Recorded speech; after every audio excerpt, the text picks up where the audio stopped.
मेरी आपसे मुलाकात फरवरी में हुई थी और हम लोगों ने मिशन बिहार आदि आबादी को लक्ष्य बनाते हुए उनसे संपर्क साधने का कार्यक्रम शुरू किया। तो बहुत सी महिलाओं ने ये भी बताया कि नशेबंदी सिर्फ नाम मात्र की है। जहरीली शराब, अवैध शराब राज्य में प्रवेश कर रही है। और ये प्रदेश अध्यक्ष जी को बधाई देती हूँ कि आपने अध्यक्ष बनते ही जिला अध्यक्षों की नियुक्ति के काम को सबसे पहले करके जिलों को ताकत देने की कोशिश की है। आप सभी पत्रकार साथियों का मैं धन्यवाद करती हूं। और मेरी प्रेस वार्ता महिलाओं को आदि आबादी को केंद्र में रखकर की गई है। इससे संबंधित आपके कोई भी सवाल मुझसे या हमारे नेतृत्व से होंगे, उनका स्वागत है। धन्यवाद। सम्मानित आज के बिहार प्रदेश कांग्रेस कमेटी महिला कांग्रेस के राष्ट्रीय अध्यक्ष सम्मानित अलका लांबा जी, इस कार्यक्रम में उपस्थित हमारे विधायक दल के नेता शकील खान साहब, मंचासीन हमारे आदरणीय बड़े भाई पूर्व प्रदेश अध्यक्ष परिषद में हमारे CLP के नेता मदन मोहन झा जी, महिला सेल के अध्यक्षा शरबत जहां फातिमा जी, इस मंच पर विराजमान प्रतिभा कुमारी जो जानते हैं राजापाकर से विधायक हैं, और सामने उपस्थित सारे इलेक्ट्रॉनिक्स मीडिया के सम्मानित साथीगण, प्रिंट मीडिया के साथीगण, जितने भी सोशल मीडिया प्लेटफॉर्म के सभी एडिटरगण, सबसे पहले तो आपको कोटि कोटि धन्यवाद कि आप लोग जब भी हमें आप लोग को याद करते हैं, आप बड़े ही संजीदगी से आप यहाँ उपस्थित होते हैं, उसके लिए आप सबको धन्यवाद। मैं बिना विलम्ब किए हुए एक दो बात कह करके अपना वाणी का विराम देना चाहता हूँ।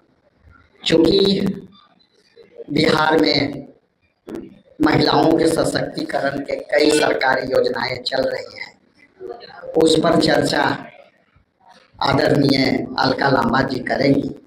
लेकिन बिहार में हम लोग जिस तरह से महिलाओं के आधी आबादी को हम लोग उसको आगे करने का जो बिहार प्रदेश कांग्रेस कमेटी और अखिल भारतीय महिला कांग्रेस के कॉम्बिनेशन से जो कार्यक्रम बढ़ने हैं, हम लोग आज इसका विधिवत लॉन्चिंग किया है।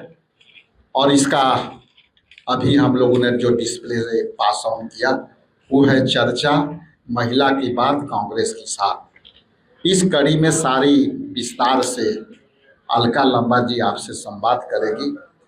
उनके माइक देने के पहले मैं ये जरूर आपसे कहूँगा कि सरकार सारी योजनाएं बिहार की सरकार महिलाओं के लिए बना रही है, लेकिन आज पूरे बिहार में जिस तरह से भ्रष्टाचार हावी है, उसको हम लोग पटाक्षेप पे चर्चा महिला के बाद कांग्रेस के साथ हम लोग पूरे प्रदेश में जो है हम लोग काम करेंगे और उसकी पूरी रूपरेखा आदरणीय अलका लांबा जी आपके सामने प्रस्तुत करेंगी।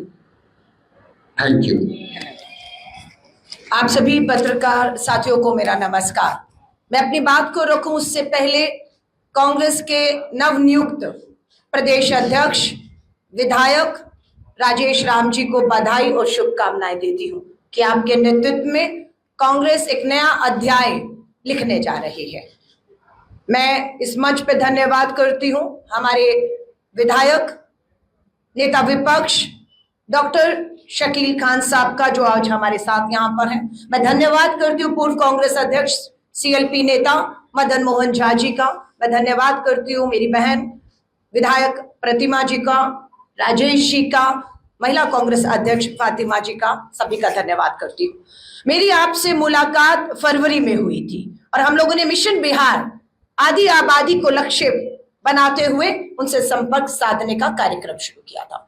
मैं आपके बीच में फरवरी में आई थी और इस फरवरी तक अब तक हमने 130 बैठकें, हमारी जो राष्ट्रीय ऑब्जर्वर नियुक्ति की गई थी उनके द्वारा जिला अध्यक्षों और राज्य ऑब्जर्वर 3 लोगों की एक टीम बनी जो पूरे बिहार के 38 जिलों में गई और 130 बैठकों से हमने 6,500 बहनों से संपर्क साधा। हमने इसी तरह की बैठकें की और आज 2 दिवसीय अपने आप का पहला हमारा 2 दिवसीय महिला कांग्रेस का महिला नेतृत्व सृजन शिविर की शुरुआत आज अध्यक्ष जी और नेताओं के द्वारा हो चुकी है। 2 दिन लगातार ये शिविर सदाकत आश्रम में यही हो रहा है और ये 2 दिन लगातार हम लोग चर्चा करेंगे। आज हम लोगों ने ये जो पोस्टर लॉन्च किया है उसके पीछे मकसद ये है कि हम भाजपा की तरह पूंजीपति मित्रों से पूछकर घोषणा पत्र नहीं बनाएंगे। हम भाजपा की तरह एसी कमरों में बैठकर घोषणा पत्र नहीं बनाएंगे। हम घोषणा पत्र नहीं, न्याय पत्र तैयार कर रहे हैं कांग्रेस के इन चुनावों के लिए। आधी आबादी तक पहुंचना हमारा लक्ष्य है। चर्चा महिला की बात कांग्रेस के साथ, हर प्रखंड में कांग्रेस का हाथ महिलाओं के साथ, ये हमने पोस्टर लॉन्च किया है। और 2 दिन के शिविर के बाद 18 और 19 के शिविर के बाद 20 तारीख को हमारी ये जो पहली पंक्ति में खड़ी 100 महिलाएं जो प्रशिक्षण ले रही हैं वो रवाना हो जाएंगी 20 तारीख को एक बार फिर से अपने जिलों की तरफ। 500 हमारे 534 ब्लॉक और जिन्हें प्रखंड कहा जाता है, ये 534 प्रखंडों की तरफ रवाना होंगी।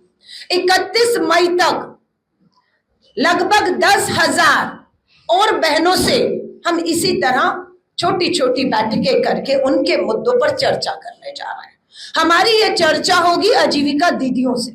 हमारी ये चर्चा में हिस्सा हम बनाएंगे हमारी आंगनवाड़ी बहनों को, आशा वर्कर बहनों को, मिड डे मील बनाने वाली बहनों को, खेती मजदूरी करने वाली हमारी बहनों को और मनरेगा में विकास कार्यों को करने वाली हमारी मनरेगा मजदूर बहनों को।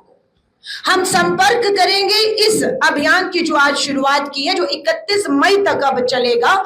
इसमें हम संपर्क करेंगे स्वयं सहायता समूह, सेल्फ हेल्प ग्रुप की हम अपनी बहनों से बात करेंगे और जो भी इनकी बातों से, चर्चा से, जो भी सुझाव, जो भी मांगे और जो अन्याय भाजपा की डबल इंजन की सरकारों ने हमारी इस आधी आबादी बहनों से किया है, उन्हें न्याय दिलाने का हम विश्वास दिलाएंगे। और जल्दी आप देखेंगे पूरी कांग्रेस, श्री राहुल गांधी जी अभी यहां पर इस धरती पर थे, पलायन रोको रोजगार दो यात्रा में श्री राहुल गांधी जी शामिल हुए। 20 तारीख को राष्ट्रीय अध्यक्ष आ रहे हैं। दिल्ली में आपने देखा अध्यक्ष जी और पूरी प्रदेश के नेतृत्व के साथ दिल्ली में राष्ट्रीय नेतृत्व मल्लिकार्जुन खड़गे साहब, राहुल जी बैठते हैं और तेजस्वी यादव जी भी उसमें शामिल होते हैं। और एक अच्छी सुखद बैठक का नतीजा ये हुआ कि 17 तारीख कल यहाँ पर इंडिया अलायंस की भी एक सुखद बैठक हुई।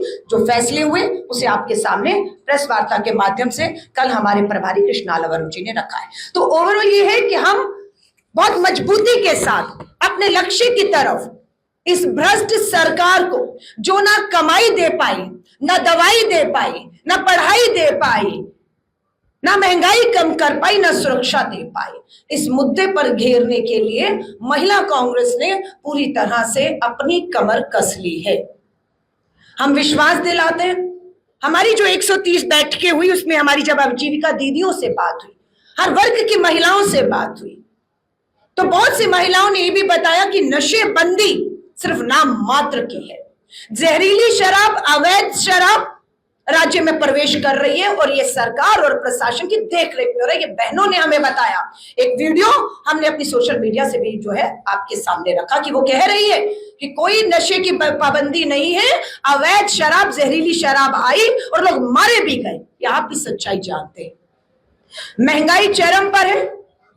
विधानसभा का अंतिम सत्र होने वाला है और उस विधानसभा के अंतिम सत्र जब जुलाई में होगा तो हम विधानसभा को एक चार्जशीट जारी करेंगे और विधानसभा में पिछले डबल इंजन की भाजपा सरकार और देश के केंद्रीय नेता भी आएंगे, प्रधानमंत्री जी भी आएंगे और अमित शाह जी सब आएंगे। पूरी तरह से उनको घेरेबंदी करने की तैयारी आधी आबादी ने शुरू कर दी है। चार्जशीट हम तैयार कर रहे हैं। ये जो अब बैठकों का दौर शुरू होगा इसमें एक महिलाएं अपनी चार्जशीट लेकर आएंगी और हम अपना घोषणा पत्र, जो न्याय पत्र हम कह रहे हैं, हम पार्टी को सौंपने जा रहे हैं। प्रदेश अध्यक्ष जी को बधाई देती हूं कि आपने अध्यक्ष बनते ही जिला अध्यक्षों की नियुक्ति के काम को सबसे पहले करके जिलों को ताकत देने की कोशिश की है। मैं आपका धन्यवाद करती हूं कि आप लोगों ने हमें कहा कि प्रदेश कार्यकारिणी का गठन जल्द होने वाला है। हमें निवेदन करते हैं अध्यक्ष जी से और शीर्ष नेताओं से, हमें बुलाकर कहा गया कि प्रदेश कार्यकारिणी में जो ऐलान होगा उसमें 33 नहीं, हम नाम दें 50% महिलाओं को प्रदेश कांग्रेस कार्यकारिणी में जगह दी जाएगी। ये हमारे लिए सम्मान की बात है कि जो लड़ाई हम लड़ रहे हैं दिल्ली से, आधी आबादी पूरा हक, 33% महिला आरक्षण कानून पास लागू नहीं होने दे रही केंद्र की भाजपा सरकार। सुरक्षा के नाम पर प्रधानमंत्री नरेंद्र मोदी जी के खुद के संसदीय क्षेत्र में सामूहिक बलात्कार हुआ है। कहां है, मैं जांच करा रहा हूं, ये सच्चाइयां हैं। नीतीश जी एक मुख्यमंत्री के तौर पर बिहार के इतिहास में सबसे कमजोर मुख्यमंत्री साबित होने जा रहे हैं।